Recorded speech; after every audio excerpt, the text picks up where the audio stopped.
Hi guys, this is Una from U.OK.com.au, and remember to subscribe so you'll be the first person to receive the latest episode.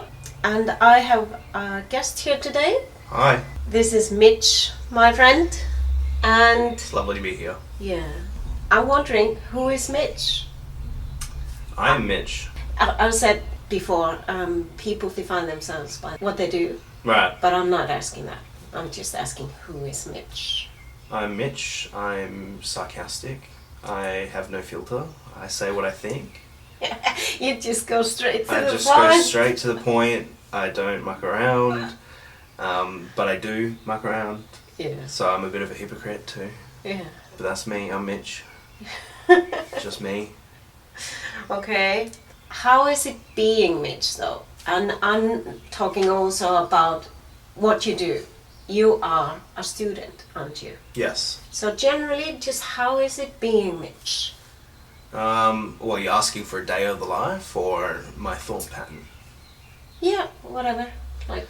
Well, a day in my life is mainly split between university and other hobby activities, and now I guess work because I just picked up a job again. What? What kind of job? A video editor. I used to work at a place called Disbank, where we convert old media formats, so like your old VHS tapes, film, vinyl, cassette tapes, all that stuff. And I've recently just gone back and got a job again with them on a casual time basis, just to fit in with my uni. Do they still do that? I thought Yep, they all still the do that.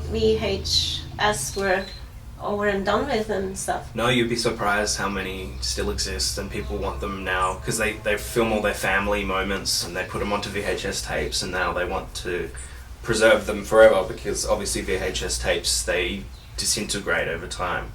So they bring them to us and we convert them to digital so they don't do... But I'll tell you, I feel they are better than the CDs though. Like, I get so frustrated when I'm trying to watch a movie. Yeah.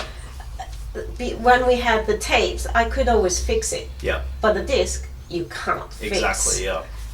It's the same with digital now. If you... the digital file gets corrupted, it's all over basically, there's no fixing it. Yeah, that's crap. So you are a student, yes? Yes. And what are you studying? I'm studying international relations and sustainable development. It's just when you say that, I'm like, oh yeah. It sounds more impressive than it is, but it's basically just like 50% economics and 50% politics, just fused into one. Yeah. Yeah. But what is your favorite thing? Because I know you do a lot of things. You do videos. You do DJ. You take computers apart and put them together. Yep. You do graphics. And now politics. Yeah. What is your favorite thing though? Well, it's funny you should say that because I initially thought that because I liked making videos and I pretty much was very tech inclined, so I liked toying and tinkering with electronics things, and that sort of led me to video editing. And so I thought that was going to be my future career, and so I went and I did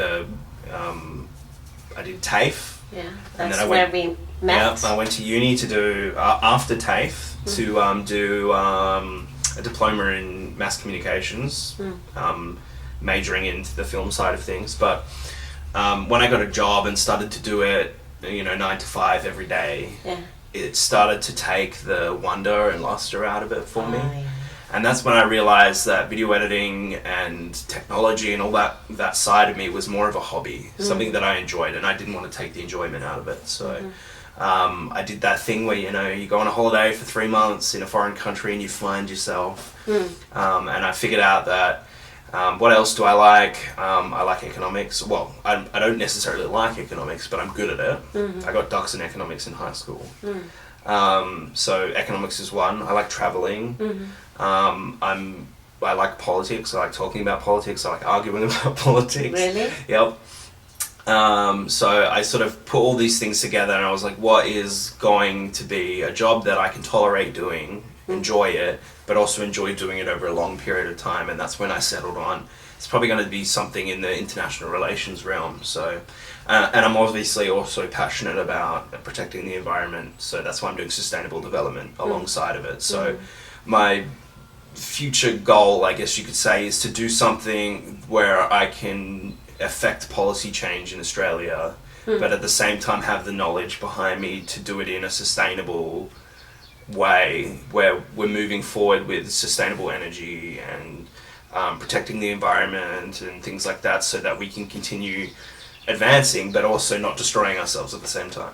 Wow, sounds cool. Mm-hmm. And you'll probably help us in some way because you're straightforward, you tell people. It's a blessing and a curse, I think. Yeah, well, you don't make friends easily when you just tell them things straight up, but when you find the right people who understand when you're saying something to them, it sounds mean, but you'll say it you mean it in a good way. So it's a blessing and a curse. So a lot of my close friends appreciate that side of me, but also there's the people I just meet are probably a bit like, that guy's a bit too straightforward for me, can't handle him. But yeah, I don't mind if some people say you need to have that sort of mentality to get into politics. So well, I can relate because you know that I can be straightforward too and stuff like that. It's probably why we get along so well. Yeah, well, the people sometimes they're like, whoa, like, she's nuts, crazy. Exactly. But what I've also been thinking about is like, if it is a job, you can't take it personally. Exactly. You have to separate your work life with your personal life. Yes. Yeah. And we can't get hurt if someone tells you something and you're like, ooh, ooh, ooh, ooh. No, I'm kidding. I don't cry. Really? Only by myself. Oh, yeah. When no one's watching. Yeah. Well, I cry, and I cry sometimes in front of my girls. Yeah. Like, yeah, well. It's a tough thing seeing your mother cry. Yeah, but the thing is, though, they need to learn that it's all right to cry. Yeah. You can't go through life with just being tough all of the time. Yeah, I learned that I have to let my emotions out. Yeah. You can't bottle them up. No. What happens if you bottle them up? Well, it's just like a pressure chamber. Eventually it all bursts out, and when it bursts out, you do something you regret. Okay. If you let it out little bit by little bit, it's manageable. Yeah. You know, it obviously sucks to feel bad. Yeah. It sucks to cry. Yeah. But if you let it out, you get over it sooner. Yeah. And you don't have this like constant pressure in the back of your head. You've got these thoughts going around in a loop constantly. Yeah. And then when they get too much, they come out, and then you end up hurting someone, or you lash out violently, or you do something you regret. Yeah. So. Have you done that? No, but I've gotten very close to it. What you're saying is correct. And that's why it's probably also good that we are honest, because then we have less things to bottle up inside, isn't it? Exactly. I think that's what I've developed as my defense mechanism, is rather than hiding things, I've just decided to let everything out. People don't like that, that's okay, because it helps me at the end of the day. Yeah. And that's what we are here for. Yep. We are here to help ourselves and be kind to ourselves and give ourselves a cuddle and kisses and all of that. If you can't tell now, Una's making me feel very awkward. You know how I am. Okay. Your dream life. This is Mitch, the god of the universe. Yes, I'm floating in space right now. Me and my no-nos and my two beady little eyes. And Be what? beady. What's that? Like, it's very small and circular. Like what you see on a teddy bear, just beady little eyes. Oh yeah, the eyes. Yeah. No, actually, I like you there, Mitch. I'm not very artistically inclined in terms of my hands, but I think this looks great. yeah, I'm chuffed with it. Yeah. This is better than what I thought it would turn out to be. So tell me a little bit about this. What are you doing here on the top of the world? Well, I like to think of myself as a man of the world. That doesn't mean I don't feel like that Australia's home. Australia is obviously home. But I feel like there should be some greater sense that we all live on the earth. We don't live in America or live in Australia or live in Iceland. We live on the earth. Oh, yeah. I agree with that. And so I feel like my home is wherever I'm at. Yeah.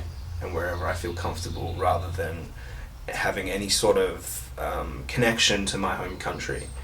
Although I am Australian, Yeah.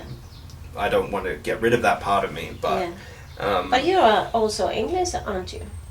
Well, my family is, I think, 8th generation Australian.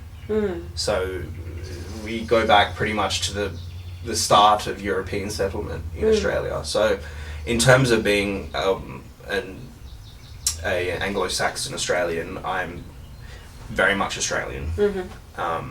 But my family history goes back into to England, obviously, as do a lot of Australians. Well, I agree with you. I mean, the Earth is everyone's home, isn't it? Is that the right way to say it? We share it together, and we need to take care of it like our just back garden, like with mess and stuff like that. Yep. Don't we? So what are you doing there, though? Well, I've drawn a little plane that's circling the Earth, and I've written travel down. These are two things that are very important to me. I don't see travel as a holiday. I see travel as an experience, and an experience that is more valuable than money or more valuable than education. Just, meeting people and talking to them, you get so much value out of that. Versus sitting in a classroom and having someone tell you what to think. Not that I don't want to throw away my education, but... But do you feel people are interesting or boring? I feel like some people are interesting. Actually, no, I take that back. Everyone is interesting, but some people don't want to be interesting. Oh, what do you mean by that? I mean that if you talk to somebody and they don't want to engage with you, they won't engage with you, and they won't be interesting. Oh, yeah. And that's fine. Sometimes I just feel like I want to sit at home and eat a bag of chips and watch Netflix. Yeah. And, that's fine. Yeah. But when I talk to somebody, I want to give it my all. And, if they want to ask a question about me, I want to answer truthfully rather than have this facade up that everybody expects you have in day-to-day life. Yeah. And that's why traveling is great, because when you're in a foreign country, it's almost like you can be your real self. Because when you're in your home country or your home city, everyone expects something of you. Yes. Whereas when you're in a foreign country, I guess people expect something of you, but if you make a mistake, it doesn't matter because you're not going to see those people again. You can be whoever you want to be. Exactly. Well, not even that. You can just be your real self. Yes. Because at the end of the day, if you meet someone and they don't like you or you have a bad experience, that's fine. Yeah. You go on to the next place. Yeah. You can't exactly do that in your home country or your home city, because there is a higher likelihood that you're going to run into those people again, right? Yeah. Well, I had that experience when I was younger, and coming from Iceland, a tiny island, you were like, what you're saying is like... I can't imagine what it felt like for you in Iceland. Yeah, and then I went to London all by myself. I've never gone in a train or anything, because we don't have train in Iceland. And I just went there and all by myself, and I was like, oh my God, this is so cool. So I got this black hat, it was a winter, and with a big yellow flower on, and I walked around all London with this big yellow flower. And I thought I would never have done that in Iceland. Yeah. Yeah, exactly. I just got back from the U.K. Yeah. And the amount of silly things that I got up to, wink wink, silly things. I wouldn't dare do that here. Yeah. What did you do? Things that shall not be named on Really? air. Well, I'm a uni student, right? I'm 24. Yeah. you get up to some shenanigans when you're on exchange to a foreign country. So I made the most of it. Yeah. The best I could in terms of getting away with things that I Really? wouldn't have got away with in Australia. So I would like to be on the wall there yeah. to see what Mitch gets up. Well, that was the point, right? You couldn't be a bee on the wall, so I could just let loose. Yeah. Yeah. Financially stable. Yep. I think that's a lot of people just want to be rich, I think, but I have more moderate goals of being financially stable. For me, if I want to be rich, it's just so I can give more. Yeah. Like to. Well, I will be giving. Yeah. I'll be giving with my mind. Yeah. And by informing policy change and Invent. yeah, I want to invent solutions to problems that exist. Yeah. That's cool. For example, we have an energy problem right now, global warming. Yeah. We can't rely on renewables just yet because they're not as efficient as we need them to be. Mm-hmm. So we need to invent a way, a good middle point where we can get the energy that we need, but at the same time not pollute. So you should go to Iceland because the energy there is nearly free. You have geothermal, right? Yeah. It's so we cool. don't have that here in Australia. No, but we can have like a cord, send it over to Australia so we can plug in here. Right, a giant cord. Well, Maybe New Zealand has something because I'm told that New Zealand and Iceland is. yeah, it's not enough though. They're geothermal. No? For us anyway. It's not just a problem in Australia. Obviously, I would be working for the Australian government, and so my solution would be for the Australian public or the Australian government to use to fix the problems in Australia, but it could also be used elsewhere as well. Mm-hmm. We need to pick a. What if we have? For example, nuclear power. We are told. I was told. Yeah. I don't know about it, but we have a lot of water. Is it up north? Something in the mining, they use a lot of water just to clean the machines and everything. Yeah. And then at one point they were talking about having pipes coming down here with water. Right. Could we, if we would do that, make pipes coming with water, could we harvest the energy of that? They do already. They do? But it's not a lot. It's not enough. And that's the problem is we could create all of our energy from hydro if we wanted to, but hydro power plants cost a lot of money. The money we don't have, so we need to find an alternative that we can afford, and that works for both the environment and for the people that live on this planet. Yeah, well, we can talk about that endlessly. Yes, we could. Hence your job that you are Exactly. seeking for. Yeah. And then multilingual. Multilingual. Yeah. Do you speak other languages? Skashi nihongo ga hanashimasu. Ooh. That basically just means I speak a little bit of Japanese. Okay. Yeah. Is it for you that you want to learn more? Or? Well, I never had this idea in my head until I went to Japan for the first time. We went to Japan because our family sort of all agreed that that was one place that we all wanted to go. Yeah. And I had no intention of learning the language. I was just going to go for a holiday. But when I got there, and it was such a culture shock because in Japan, it's that a lot of the population doesn't speak English. Yeah. So you have to communicate in their language to them. And so we had a little book of survival phrases, right? And so I found it quite interesting going through this book of survival phrases and trying to, order some food at a restaurant or pay for something or ask directions or where is the toilet. And I got hooked on that, on trying to communicate with people that otherwise I wouldn't be able to communicate with.